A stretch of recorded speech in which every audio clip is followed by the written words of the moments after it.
Assalamualaikum warahmatullahi wabarakatuh. Hello my students, how are you today? I hope you in good condition, healthy and spirit for following social lesson today. Okay. Now we are still in chapter 3 and our topic today is about perdagangan antar daerah. Okay. Nah, langsung saja ke materinya. Yang pertama A, pengertian perdagangan antar daerah. Nah, perdagangan antar daerah adalah perdagangan yang diselenggarakan antar tempat atau wilayah yang berbeda di dalam negara yang sama. Nah, itu ya. Jadi di sini perdagangan yang terjadi ya antar daerah, antar tempat, antar wilayah yang berbeda ya, tetapi masih di dalam satu negara yang sama. Nah, itu maksudnya ya perdagangan antar daerah.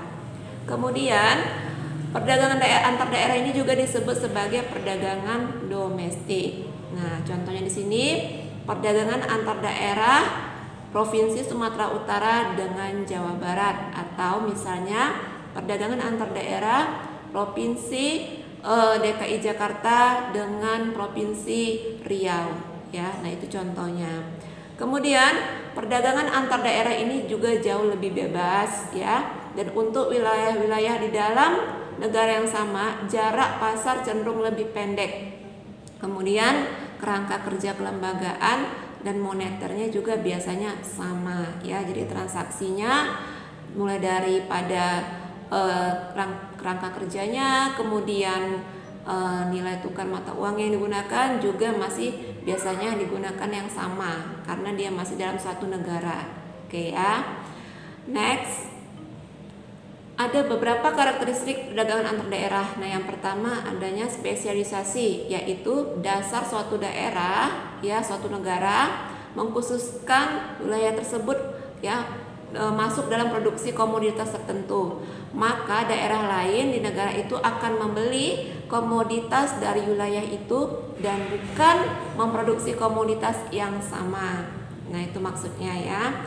Kemudian yang kedua, biaya produksi yang rendah. Jadi dalam perdagangan antar daerah ini barang-barang yang dibeli dari daerah-daerah tersebut ya itu dibeli dengan biaya produksi yang rendah, dengan harapan, dengan tujuan untuk memberikan kepuasan maksimal dengan harga jual yang rendah di wilayah tersebut. Nah, itu dia.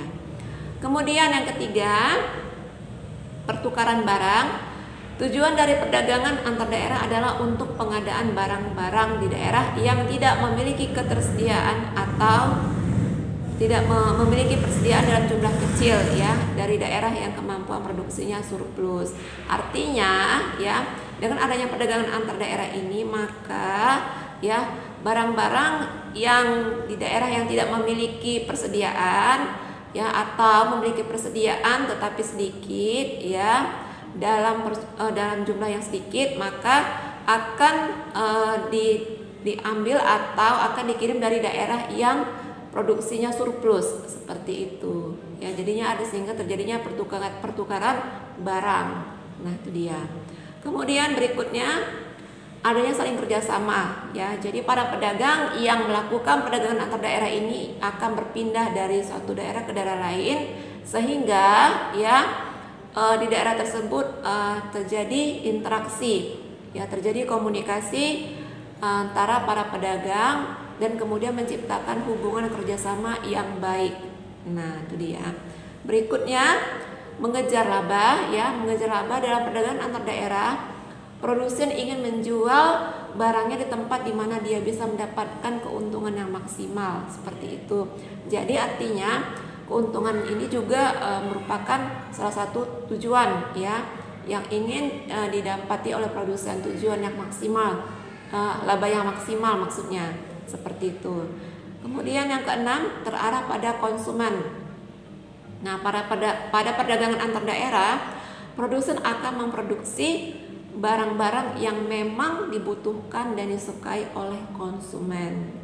Kemudian yang ketujuh, transaksi sukarela. yaitu transaksi dalam perdagangan antar daerah tergantung pada kebijaksanaan rakyat. Nah, biasanya di sini dalam hal bongkar muat barang, ya, terjadi sukarelawan antar para pedagang dalam membongkar muat barang seperti itu. Oke ya.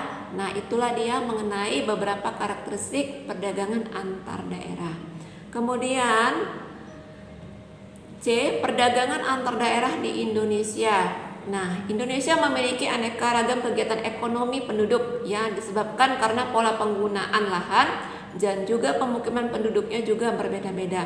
Jadi, Indonesia dari Sabang sampai Merauke, ya nak ya, itu kan pola pemukimannya, penggunaan lahannya itu tidak sama. Ya, setiap wilayah itu berbeda-beda. Itu dia. Maka dengan adanya perbedaan inilah maka terjadilah adanya perdagangan antar daerah untuk memenuhi kebutuhan manusia yang beraneka ragam tadi. Nah, ada beberapa faktor yang menyebabkan perdagangan antar daerah di Indonesia. Nah, yang pertama itu adanya perbedaan sumber daya alam dan sumber daya manusia. Nah, dengan adanya perbedaan sumber daya alam dan sumber daya manusia ini, ya di setiap wilayah akan menimbulkan beraneka ragamnya kebutuhan manusia. Udah pasti ya, itu dia ya. Jadi untuk memenuhi kebutuhan masyarakat yang beraneka ragam ini, maka terjadilah atau diadakanlah perdagangan antar daerah.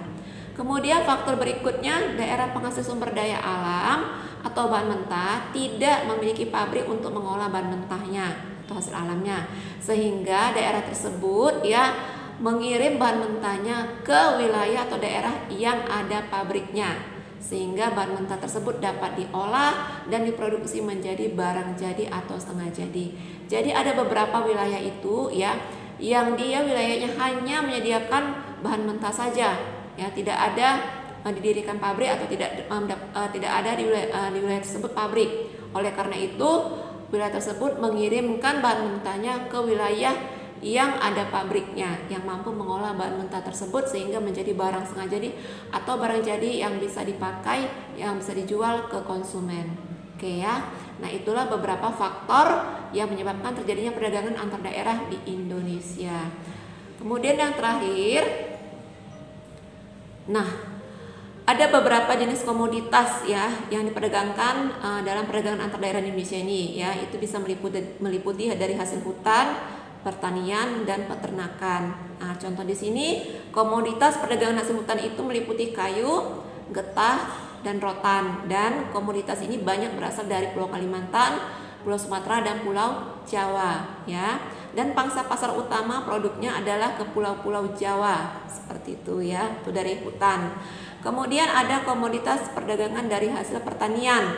Nah, antara lain di sini contohnya gula tebu dan kopra. Nah, gula tebu ini banyak berasal dari Pulau Jawa dan Sumatera, kemudian disebarkan ke wilayah-wilayah lain di Indonesia.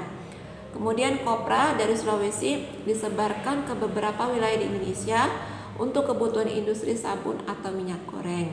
Nah, sebenarnya masih banyak lagi ya komoditas-komoditas perdagangan yang diproduksi di setiap wilayah Indonesia, dan itu memang menjadi kebutuhan dari setiap wilayah. Oke, sekian dulu materi hari ini ya. Semoga bermanfaat. Don't forget, keep clean, healthy, and always prayer. Assalamualaikum warahmatullahi wabarakatuh.